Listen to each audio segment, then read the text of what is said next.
Good morning ને હર હર મહાદેવ બધાને. સવારે ઉઠીને સૌથી પહેલા બારીમાં જોયું તો વરસાદ હતો ફૂલામ ફૂલો. નાવા જવાનું મન હતું પણ આપણી પાસે સમય નહોતો એટલે જવાય એવું નહોતું. પછી સીધા આપણે નાહી ધોઈને બેસી ગયા નાસ્તો કરવા. નાસ્તામાં આજે મસ્ત ચા, કેળા, વેફર્સ, ખલેલા ઘણું બધું હતું. તો નાસ્તો કરીને સીધા આપણે નીકળી ગયા ઓફિસ જવા માટે. ઓફિસ જવા માટે આજે આપણે કર્યો લિફ્ટનો યુઝ. તો લિફ્ટ આવતા લાગી વાર તો ઘડીક જોયું આપણે.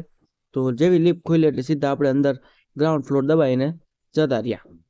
ને આજે હતો વરસાદ એટલે આજે આપણે રેનકોટ પહેર્યો ફૂલ આમ ફૂલ આપણી સુવિધામાં, કેમ કે આજે રસ્તાનો વિડીયો નહીં આવશે. પછી સીધા આપણે ઓફિસે પહોંચી ગયા. ઓફિસે પહોંચે તો આજ તો આખો દિવસ વરસાદ શરૂ જ હતો. આજે વરસાદ ઘડી કંઈ બંધ થયો નથી.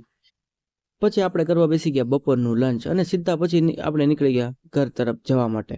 ઘર તરફ આજે રસ્તામાં વરસાદ હતો એટલે બાઇક થોડી ધીમે ચલાવતા હતા. તો અહીંયા જુઓ રિક્ષાવાળા છે કસ્ટમરની વાટે હતા અને કસ્ટમર હતા એ રિક્ષાવાળાની વાટે હતા.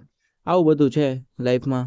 બસ આ જ છે જીવનમાં, બીજું તો શું. પછી સીધા આવી ગયા આપણે હનુમાન દાદાના મંદિરે. હનુમાન દાદાના મંદિરે જઈને જોયું તો 4-5 લોકો હતા મારી જેમ, બાકી બધા તો ઘરે જતા રહેતા. તો હવે સીધા મળીશું કાલે. ત્યાં સુધી tata, bye bye, good night, સિયા.